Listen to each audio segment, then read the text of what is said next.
This short film presents a look at two types of image producer in contemporary Christian Orthodox Ethiopia.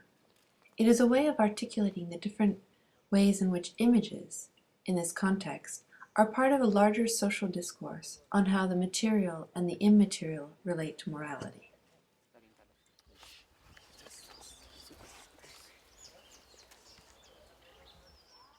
From behind the camera, my objective is to allow for the images and their producers to reveal their social value.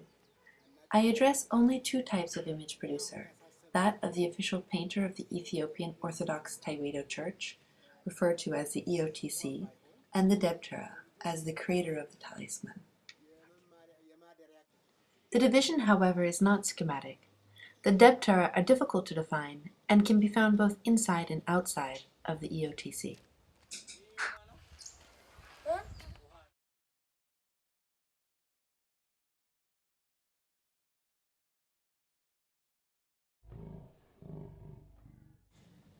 Zaidu, an Ethiopian Christian Orthodox image producer, lives and works in Adama, a town 90 kilometers southeast of Addis Ababa. Zaidu is considered to be Adama's most famous Orthodox image producer and works primarily on commission for various local churches. He uses store-bought paints, industrial paints, that can be used on buildings, as well as for his canvases. Zaidu insisted on his religious approach to painting. To paint is to be close to God, to understand and to communicate biblical texts. As our relationship developed, however, a different discourse eclipsed his earlier, more normative rhetoric. Zaidu began to express an interest in Western religious images and requested that I bring him books on Michelangelo, who he considered the most amazing painter. ረጅም ጊዜ ወስዶ ዲቴል እያንዳንዱን ነገር ለቅሞ ይህን ቅርጹን በጣም ለቅሞ የሰራ ከኛ ሀገር ስዕል የውጭ ሀገር ስዕሎች በጣም ነገሮችን መግለጽ ይፈልጋሉ። እነሱ ውጫዊ አካልን መግለጽ ሲፈልጉ የኛዎች ደግሞ ትርጉሙ ላይ ነው የሚያተኩሩት። Though he acknowledges the importance of the clergy and holiness in painting, Zaidu feels constrained by the rigidity of the traditional painting style.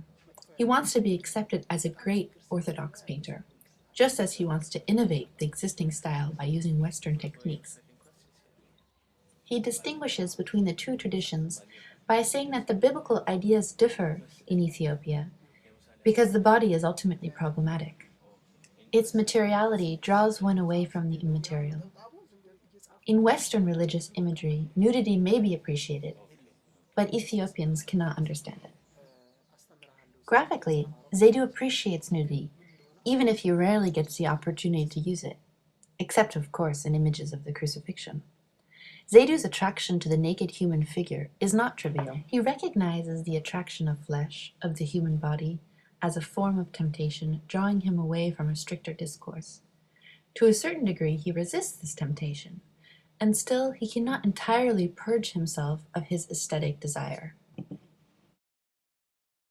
He finds an outlet for his fascination by creating sculptures for nightclubs. A glimpse of one of his erotic sculptures is found hiding behind the Archangel Michael. How is this discrepancy possible?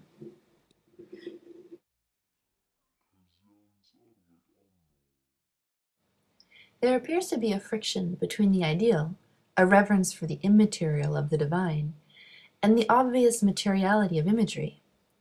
The idea of the material and the immaterial is fundamental in perceiving how the EOTC image producer must navigate theologically challenging terrain.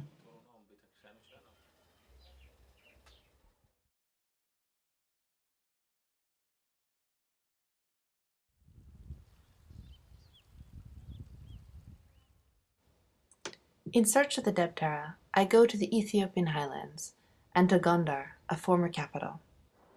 The royal enclosure, known as the Fasilgebi, gives the city its identity as both a religious center and one in which the arts has a strong presence.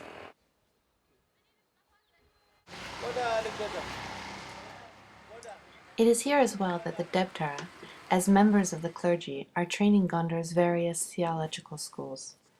The theology school found on the periphery of Gondar's famous Debre Berhan Selassie Church is one site in which the Kolotamari, clerical students, learn the EOTC's musical and liturgical practices.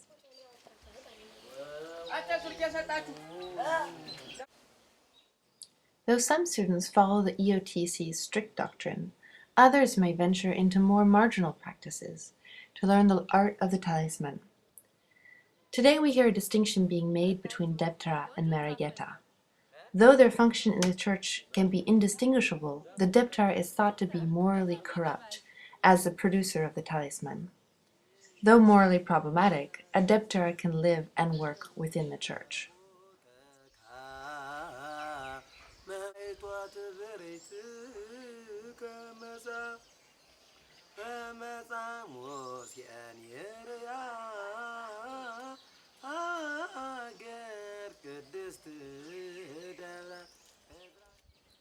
The greenhouse seen behind the Kolotamari belongs to Isaiah, a Debtera who attends services and performs his clerical duties during the day, from 6 a.m. to 6 p.m., but during the night hours, 7 p.m. to 5 a.m., provides more occult services, including the production of talisman.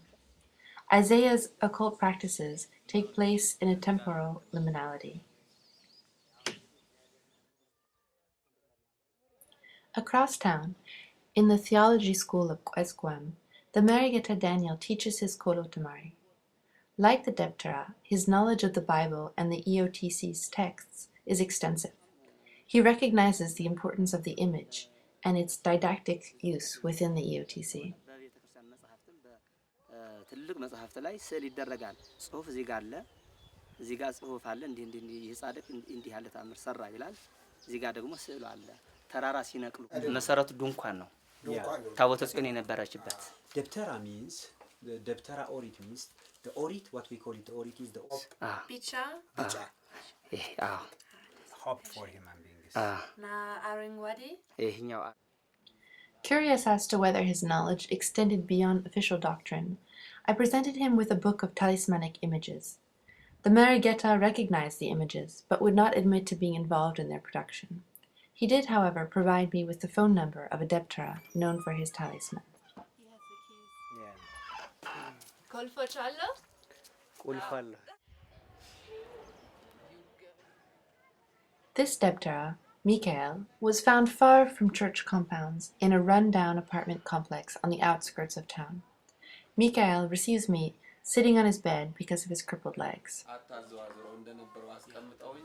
He brings out a variety of different talisman, some in the form of kitab, a long rectangular scroll. These esoteric texts and images are written in Ge'ez, the liturgical language, and are created for a purpose. The ones that Michael presents to me on his bed are meant for women suffering from problems related to childbirth.